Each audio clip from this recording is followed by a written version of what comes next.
Hey guys, this is God of Politics. Welcome back to a brand new video. But before we get started with this video, please like this video and subscribe to the channel. Also join the Discord that is linked down in the description. But in today's video, I will be doing my updated House election prediction on my House battleground map. I have started doing these twice a month. I did do my last on August 6th, but you should also check out to compare some of those ratings to the ratings that I have now.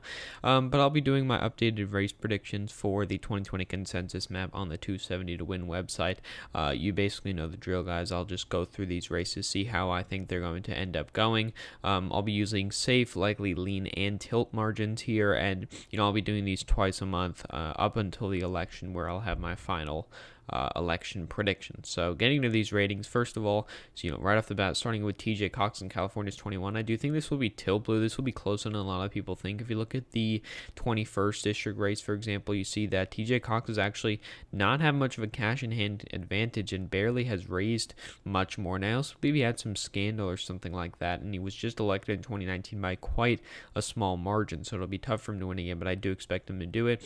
I also expect in California 25 for Mike Garcia to lose. This is a district that went to Hillary Clinton by almost 7 percentage points in 2016, and it has trended towards the blue column because it is a suburban district, but Mike Garcia did win by quite a lot, but part of that is due to low turnout. You had very low turnout amongst Latino voters and very low turnout amongst young voters, and when they do turn out in the general election, I do expect this seat to narrowly flip. All of these seats I expect to stay the same. Ross Spano, I do expect this to be likely. He did lose his primary for the election, and now it's a more safe bet for the Republicans after he had some sort of scandal with campaign finance or something like that.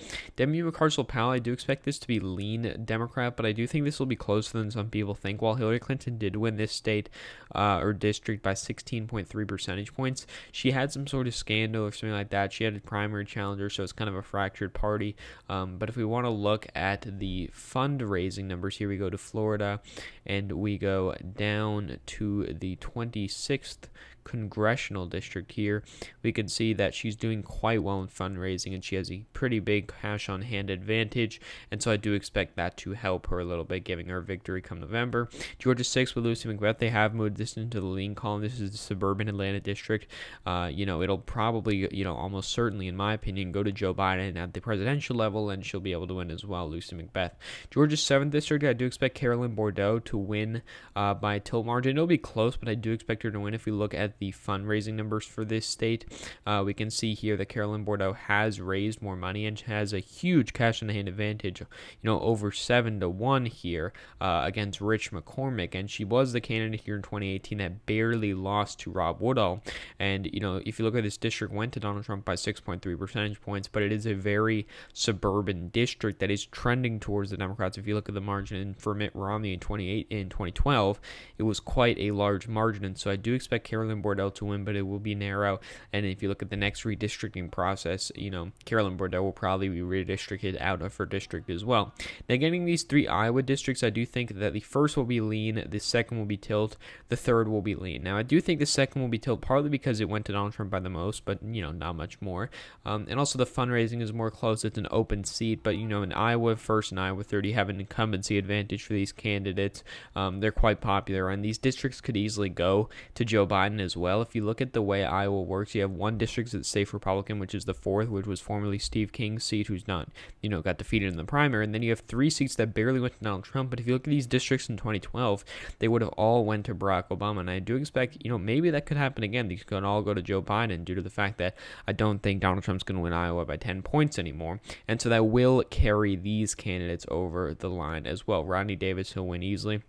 Indiana's 5th congressional district, we've actually seen some polls here that showed the Democratic candidate up by quite a bit. And while it is, a suburban district of Indianapolis, and it is closer to the Indianapolis area, I don't think Democrats are going to be able to win it. And it is an open seat too. But at least for now, if we do want to look at the fundraising, that can give us somewhat of an idea on the state of the race. If we go to Indiana here and we go to the 5th congressional district here, we can see that the Democratic candidate does have a pretty big big cash in hand advantage, which could help them. But at least for now, before we get more data on, how Democratic this district may actually be, I'm going to put it at lean R. Main second district, the Republican candidate is not very good. I can show you based on the fundraising number. We also had some poll numbers. I can't show that right now.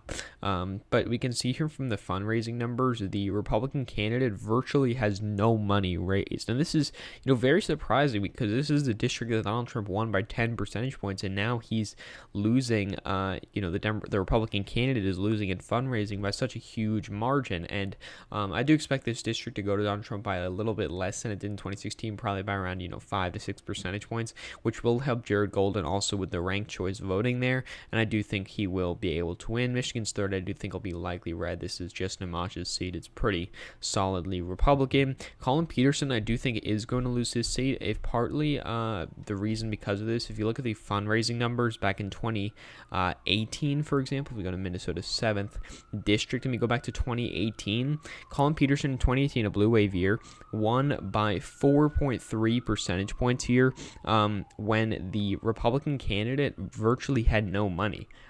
He outraised the Republican candidate by 1.2 million, and he's only won by 5 percentage points. If we, fast forward to 2020, he does have a pretty big cash on hand advantage on the Republican candidate, but the Republican candidate has raised almost as much as him, and it is a district that went to Donald Trump by 30-something percentage points, and so I do think Colin Peterson is going to lose his seat. He's been around for a while, but I do think he will lose his seat. Democrats will gain these 2 seats for the North Carolina redistricting, which will give them 2 free flips.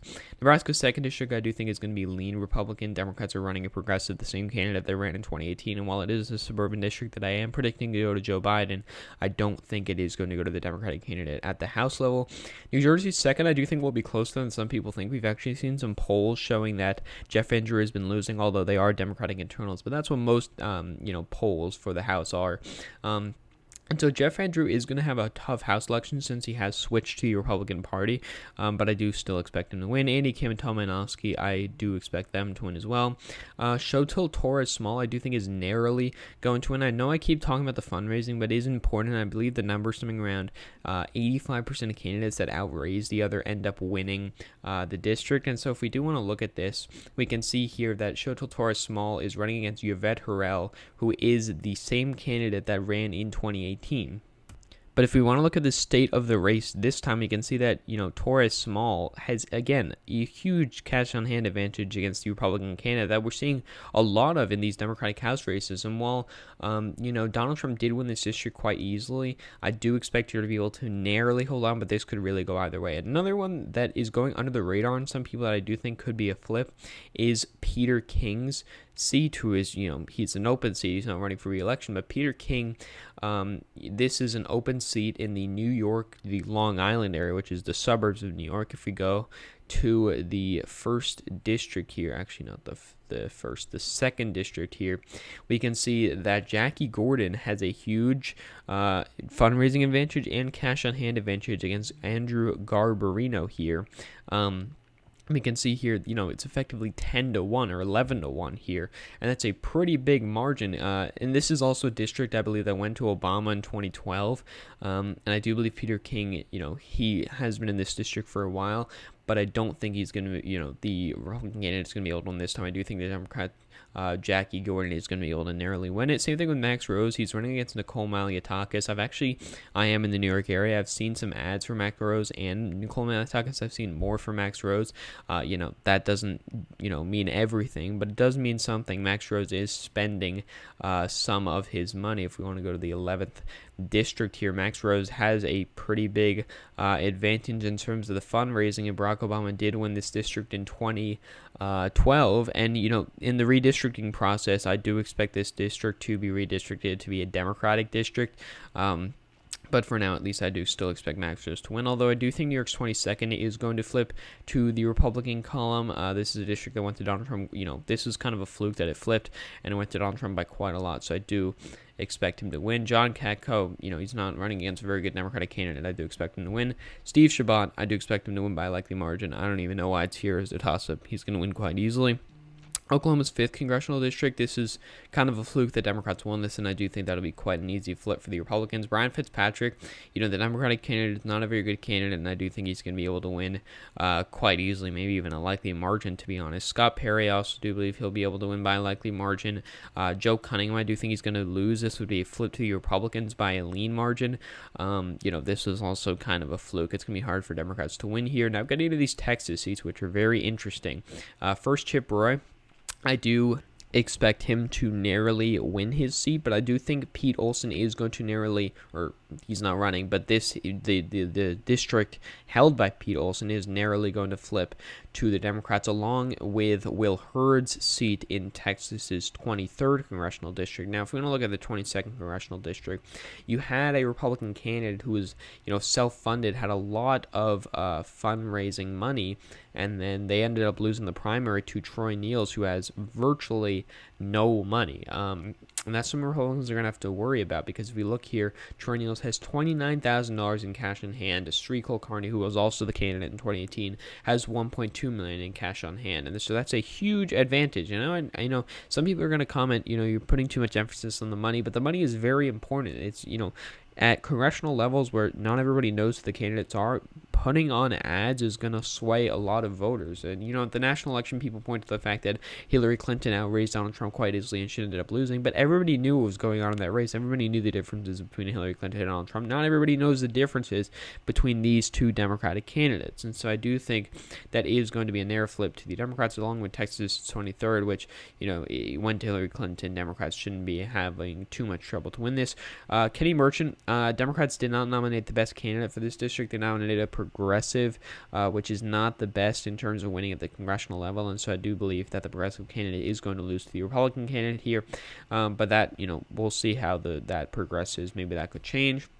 Utah 4th, I also do believe, is going to be a flip.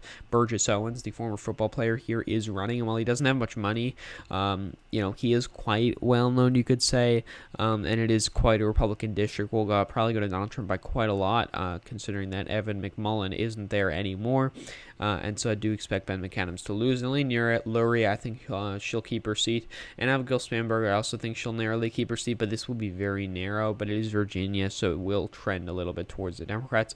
And looking at this final map here, we can see that it is 235 seats for the Democrats, 200 seats for the Republicans. Compared to the last election in 2018, this would be a net 0. Democrats would flip a couple seats. They'd flip the 2 North Carolina seats. They'd flip Georgia's 7th. They'd flip Texas's 23rd, Texas's 22nd, New York's 2nd, and California's 25th. The Republicans would flip Oklahoma's 5th, South Carolina's 1st, Minnesota's 7th, New York's 22nd, and I do believe that is it. But, there's many other districts that could end up flipping, that could change some of the results. And, this is the map that I have overall right now. Currently, Democrats don't have 235 seats. Republicans also don't have 200.